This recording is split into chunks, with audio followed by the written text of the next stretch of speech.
जय श्री राधे। राहु का मेष राशि में प्रभाव कितना बड़ा इफेक्ट डालता है, जो ज्योतिष शास्त्र को नहीं भी समझना चाहते हैं या नहीं समझते हैं, वो भी एक बार सोचेंगे तो कहीं ना कहीं मन में लगेगा कि ये चीज़ कैसे हो जाता है। एक बार कॉन्सिडेंस हो सकता है, बार बार कॉन्सिडेंस होना ये संभव नहीं है। हम इसी पर कुछ तरह के फैक्ट रखने का कोशिश करेंगे, प्रूफ देने की बात करेंगे। क्योंकि मेष राशि में राहु आए, शनि महाराज आए, छोटा छोटा ग्रह भी आते जाते रहते हैं, मगर ये दो ग्रह जो ज़्यादा डिजास्टर ग्रह माने जाते हैं, वो अगर काल पुरुष के मेष में बैठेंगे, सर पर बैठेंगे, तो जितने भी ह्यूमन बींग हैं, इवन अगर जानवरों में भी अगर खोजेंगे ना, तो वहाँ भी उसका इफेक्ट पड़ेगा। आपको निर्जीव वस्तु में भी इफेक्ट पड़ेगा। निर्जीव वस्तु में इफेक्ट में भी कहीं न कहीं मनुष्य का ही रोल होता है, ये बात हम कह सकते हैं। और ये ऐसा बात नहीं है कि 100% है, मगर कम से कम जनरल के तुलना में ज़्यादा इफेक्ट पड़ता है। हमारे एक सब्सक्राइबर ने बहुत अच्छा प्रश्न पूछा कि मंगल ग्रह पहले बार ही कर्क में आए हैं। प्रत्येक 18 महीना में कर्क में आते हैं, वक्री होते हैं तो आगे पीछे होते हैं। तो मंगल ग्रह कर्क में आने के कारण प्रॉब्लम हो रहा है, इतना बड़ा प्रॉब्लम हो रहा है, ये मानने को मैं भी नहीं तैयार हूँ। पर मंगल जिस घर को रिप्रेजेंट करते हैं, मेष को, स्कॉर्पियो को, वृश्चिक को, उसका स्वामी नीच के हैं, उस घर में राहु बैठे हुए हैं, उस पर शनि की दृष्टि है। अगर एग्जाम्पल बोलना चाहते हैं, समझाना चाहते हैं कि अगर यहाँ भी बात बैठकर अब अपना वीडियो बना रहे हैं, उस रूम पर ऑफिस में एक क्रिमिनल घुस गया, दूसरा बाहर से गोली ताने हुआ है, और हम लाचार हैं, बहुत तरह के बीमार में हैं, क्या हो सकता है? लूटने के सिवा तो कुछ है ही नहीं। ना हम पुलिस को बुला सकते हैं, ना पड़ोसी को भी बुला सकते हैं, या कोई आ भी रहा है तो कुछ हेल्पलेस टाइप के हैं। तो अभी मंगल के साथ तो वही हो रहा है, हेल्पलेस है। हेल्पलेस है तो कहीं ना कहीं हमारे दिमाग को वो कमज़ोर कर रहा है। देखिए, ये हम दिसंबर के आसपास से ही लोगों को समझाना की कोशिश कर रहे हैं, समझाने का कि ये राहु डिस्टर्ब करेगा, मेंटल अप एंड डाउन देगा, तरह तरह की परिस्थितियों आपके लाइफ में एडवर्स करने का कोशिश करेगा, और डे टू डे इसका इफेक्ट दिखाई भी पड़ रहा है। आज जो ट्रेन दुर्घटना हुई है, फिर आज पुल की दुर्घटना हुई है। देखिए, फरवरी मार्च में राहु मेष में इंटर किए हैं 2022 में। कई देश, यूरोपियन कंट्री, रसिया, सब लोग उलझे हुए हैं। वो माल सप्लाई कर रहे हैं, तो वो एयरक्राफ्ट दे रहे हैं, तो वो दे रहे हैं। तो मोटा मोटी आधा दुनिया लड़ने में, उद्वेलित में दिखाई पड़ रहा है। ये बहुत चीज़ समझाने का बात नहीं दिख रहा है। आज ट्रेन दुर्घटना के बाद लोग को फिर से याद आ गया कि ट्रेन पर बैठेंगे तो क्या होगा, कहाँ पर गाड़ी जाके मालगाड़ी से टकरा जाएगी। आज बिहार में भागलपुर पुल टूट गया, अगर वो बना हुआ टूटता, पूरा लोग रन कर रहे होते, तो वो भी डिजास्टर ऐसा होता कि वर्ल्ड याद करता। तो ये मेष राशि में जैसे जैसे और अश्विनी के नक्षत्र में प्रवेश कर रहे हैं, वो कुछ न कुछ गड़बड़ देने की बात कर रहे हैं। देखिए, इसको एक कहानी से नहीं समझिए। अगर आप नेट पर सर्च कीजिएगा तो इसी अश्विनी नक्षत्र में जब मेष में राहु थे, अश्विनी नक्षत्र थे, शनि भी नीच राशि में वहीं बैठे हुए थे, तो 15 अप्रैल 1912 को टाइटैनिक जहाज क्रैश हुआ था, जिसमें जो भी 1,500-2,000 लोग डूब गए, मारे गए। उसके बारे में भी था फुल प्रूफ जहाज है, वो जाके एक आइस से जाके टकरा गए। वो बात नहीं है कि टकरा गया, बात यह है कि वो पर्टिकुलर समय लोगों को अशांत करने, उद्वेलित करने का ग्रह काम करता है। कहाँ मैकेनिज्म फॉल्ट हो जाए ये खोजते रहेंगे ना, नहीं मिलेंगे।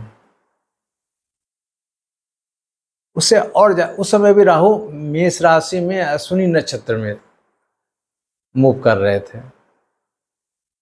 जरा सा और एक बड़ा दुर्घटना पर, रसिया में चेरनोबिल प्लांट, परमाणु प्लांट, उसमें भी राहु, ये 26 अप्रैल 1986 को हुआ था। हजारों लोग मारे गए थे गैस लीक होने के कारण, विस्फोट होने के कारण। बहुत लॉजिक नहीं समझ में आएगा, पर यह बात जरूर है कि मेष में जब भी राहु या पापी ग्रह जाएंगे तो विस्फोटक वाला बात होगा, चाहे इंडिविजुअल लड़ाई लड़े, चाहे वो जुनून के साथ में लड़े। देखिए, एक तो मेष काल पुरुष का सर हो गया तो मेरा दिमाग हर समय क्रोधित रह रहा है। दूसरा, अगर राहु कर्क में भी रहते हैं ना तो भी तरह तरह के, या शनि कर्क में रहते हैं तो तरह तरह के लड़ाई लड़वाते हैं, युद्ध होता है। देखिए, फिर राहु 47-48 में राहु फिर मेष राशि में थे। उस समय आज़ादी की बात हुई, हजारों लोग इंडिया भर से इंग्लैंड होते गया, फिर हिंदू मुसलमान होता गया।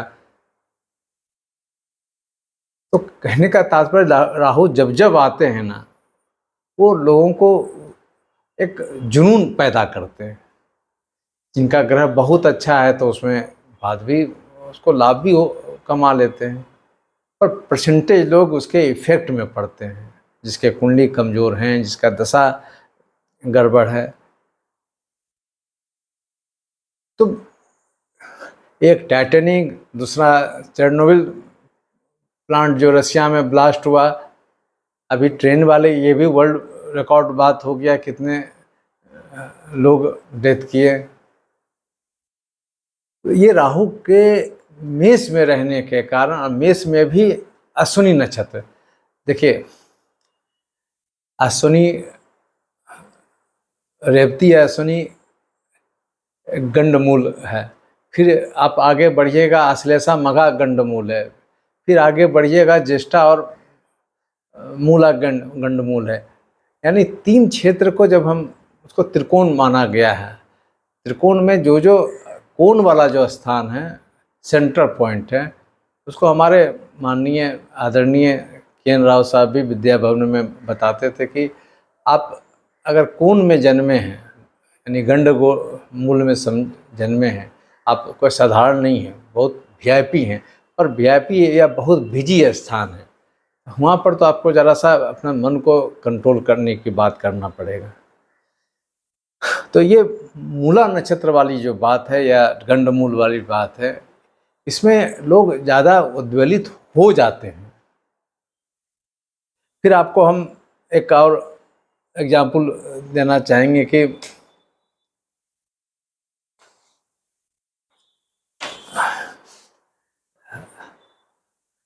2004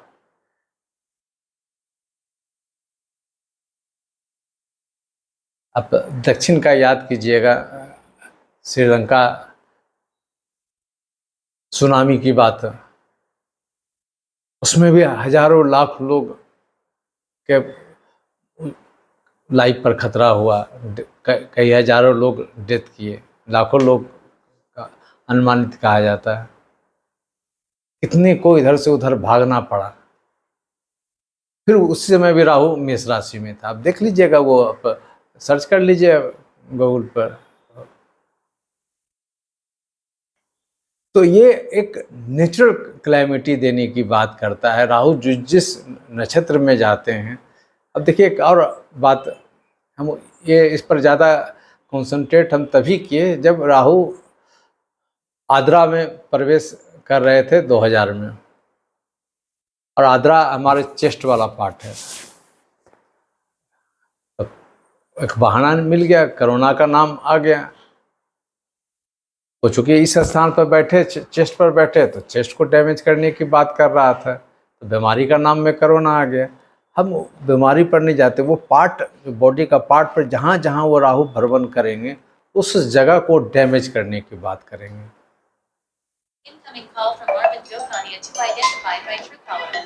तो वो राहु जब मेष राशि में और अश्विनी नक्षत्र में मूव कर रहे हैं, तो ये मान के चलिए कि जब तक कि समाप्त नहीं हो जाए, जैसा मूवमेंट हो, ये सब हो, बहुत आराम से नहीं करना चाहिए। राहु की शांति, अश्विनी नक्षत्र का जो भी शांति, उसका जप है, तो अश्विनी नक्षत्र के ही दिन में जब चंद्रमा रहेंगे तो आप कर सकते हैं। ये आपके लिए, सभी के लिए आवश्यक है कि अश्विनी नक्षत्र तक, ये नवंबर तक है अप्रॉक्स।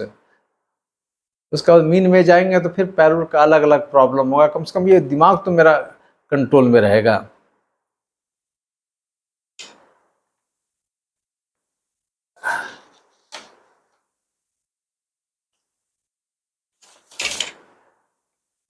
देखिए 1966-67 में भी राहु मेष में थे, बट उस साल बृहस्पति उच्च राशि और एक दूसरे के केंद्र में रहे हैं, तो 66-67 भी तरह तरह के प्रॉब्लम वर्ल्ड वाइड आए हैं, और बृहस्पति अच्छा होने से छोटा छोटा प्रॉब्लम देके निकाल दिए। कोई बड़ा घटना, दुर्घटना को बृहस्पति प्रिवेंट करने की बात की है। तो फिर हम बोलना चाहेंगे कि राहु मेष में जब जाते हैं, मेष हमारा कालपुरुष का सर वाला पार्ट है, तो अगर ग्रह दशा अच्छा चल रहे हैं तो हल्का सा प्रॉब्लम देके निकाल देगा। अगर ज़्यादा आप पर आपका ग्रह भी खराब है, राहु का प्लेसमेंट भी खराब है, तो आपके ग्रिप में ले रहा है, और आपको ग्रिप में लेके फिर आपको अपने अनुसार वो नचाने की बात करेगा। राहु राक्षस वाला ग्रह है, ठीक है, उनको हम लोग पूजा करते हैं, श्री हरि का चक्र लग गया उनको, तो ऑब्वियसली है कि उनको भी भगवान वाला पद भी मिल गया है। पर वो राक्षस वाला जो गुण अगर अगर कम कर सकें, चाहे अध्यात्म से हो, योग से हो, खाने पीने से हो। राहु की दशा में 80% 90% आप देखिएगा ना, खाने का गजब का भूख होता है। अगर आप नॉन वेजिटेरियन भी हैं ना, तो मालूम होगा कि 20-20 रोटियां खा रहे हैं, कुछ दही हैं, दूध हैं तो भर भर के पी रहे हैं। पर इसका नुकसान ज़रा कम देता है, नहीं के बराबर देता है। रोटी खा लिए, दूध पी लिए, क्या, पर वो कुछ दिन के बाद फिर वो नॉर्मल हो जाता है। पर अगर नॉन वेजिटेरियन है तब वो और आपको, अगर आप 250 ग्राम खाए हैं तो कल आधा केजी खिलवाएगा, कल 1 केजी खिलवाएगा, फिर आपके ऊपर तांडव करेगा, तरह तरह की बीमारियां आपके पास में इनवाइट करेगा। अब लीजिए डॉक्टर अस्पताल चेक, बाद में बहुत एक्सट्रीम जाएगा तो डॉक्टर बोलेगा अब कुछ नहीं खाओ, और खाओगे तो फिर, या पियोगे तो फिर। राहु के ट्रैप में नहीं आए। अगर ये काम कर सकते हैं तो राहु को वहीं से हम लोग कह सकते हैं, दूर कर पाने में बहुत हद तक सक्षम होंगे। दूसरा, राहु का प्रभाव दूर करने के लिए जरूर भगवान गरुड़ महाराज जी का पूजा कीजिए। बार बार हम गरुड़ महाराज जी की बात इसलिए बोलते हैं, अब जितने भी भगवान श्री हरि विष्णु जी का मंदिर है, चाहे कोणार्क से लेकर आप और भी साउथ में जाइएगा, तो सबसे पहले भगवान गरुड़ जी का ही पूजा करने की बात होती है। वो माया जो राहु का जो, या और भी हमारे जो भौतिक माया में जो फंसाने की बात है, उसको वो डिफाइन करने का, जरा सा उसको और एलोबरेट करने का बात करवाते हैं। और इतिहास में जाके देखिएगा, अपना सनातनी में देखिएगा, तो लक्ष्मण जी को जब नागपाश में इंद्रजीत किए थे, वहाँ पर गरुड़ जी ही उनको नागपाश से निकाले। तो राहु का नागपाश का मतलब राहु का डसने का प्रभाव तो यही सब है ना, हमारे दिमाग को एकदम गुस्सा और तेवर में बना देता है, कोई पैसे के मैटर पर, कोई रोमांस सेक्स के मैटर पर, जो राहु का कैरेक्टर है। भौतिक आनंद के बारे में जितनी बात है उसको सोचवा सकता है, कितना स्वार्थ, उसका चीज़ हड़प लें, उसका ये चीज़ हड़प लें, ये सब चीज़ राहु में आपको कंट्रोल करना पड़ेगा। अपना भी अधिकार है तो आप कम से कम राहु में, जब मेष में राहु हैं तो आप मत ज़्यादा मूव कीजिए। अश्विनी नक्षत्र का बात बोल ही दी है। राहु का मंत्र का जाप कीजिए, चंदन का लेप जरूर लगाइए अपने शरीर पर, सर पर, नाभि पर, चेस्ट पर, गला पर। चंदन का आप माला भी पहन सकते हैं कि उससे राहु जरा सा कूल डाउन रहते हैं। क्योंकि राहु भी एक प्रकृति को संभालने के लिए, वो भी निगेटिव पार्ट हमारे लाइफ में, वो प्रकृति ऐसा बना दिया है, ठीक है। जाते हैं तो पुल आते हैं, पुलिया आते हैं, तो उससे पार करते हैं कि नहीं। अब जाके जो रास्ता बना हुआ है जिधर से हम ज़्यादा सुगम हो सकता है, उधर से जाएंगे। क्यों रिस्क लेने के लिए जाएंगे, उछल कूद करने के लिए जाएंगे।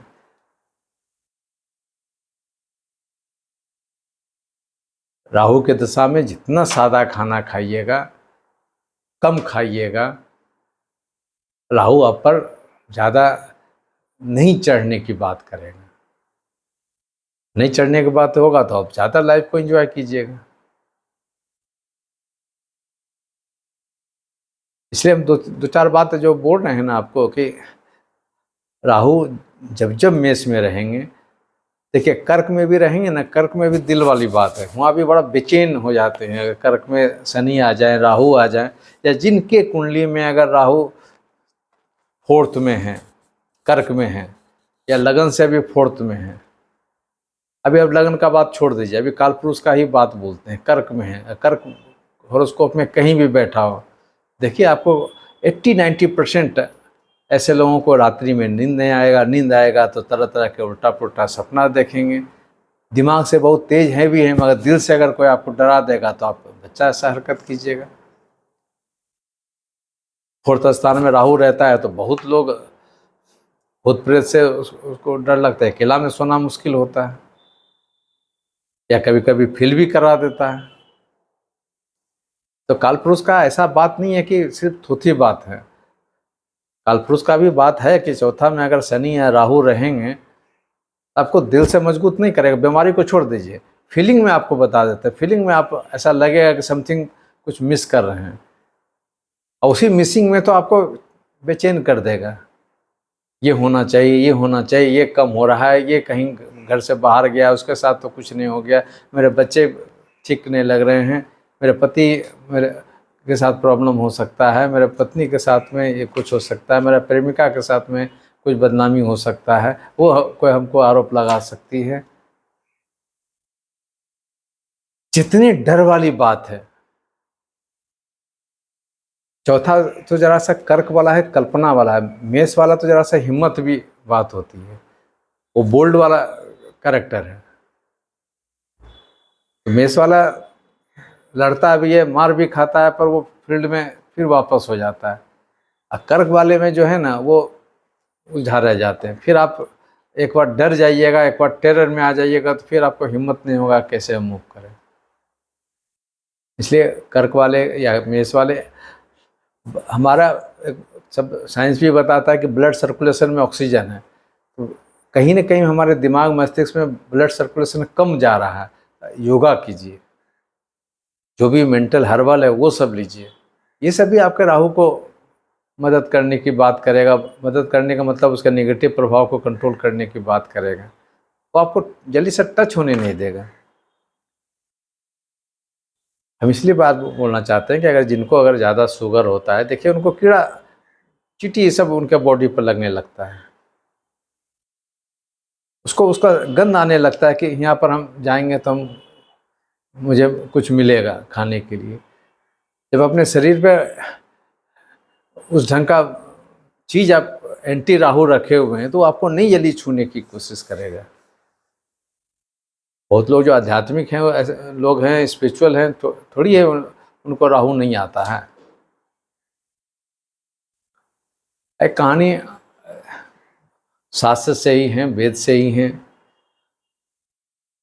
भगवान शिव जी के पास जब शनि गए कि हम 7.5 बन के आपके पास तो आएंगे, आ रहे हैं,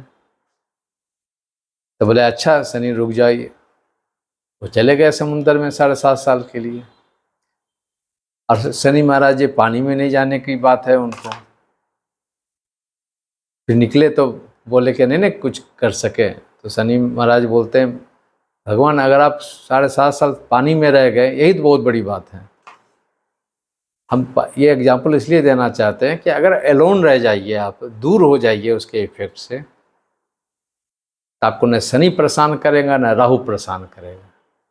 और दूर होने के लिए आपको मेटेरियलिस्टिक से जरा सा स्पिरिचुअल बनना पड़ेगा।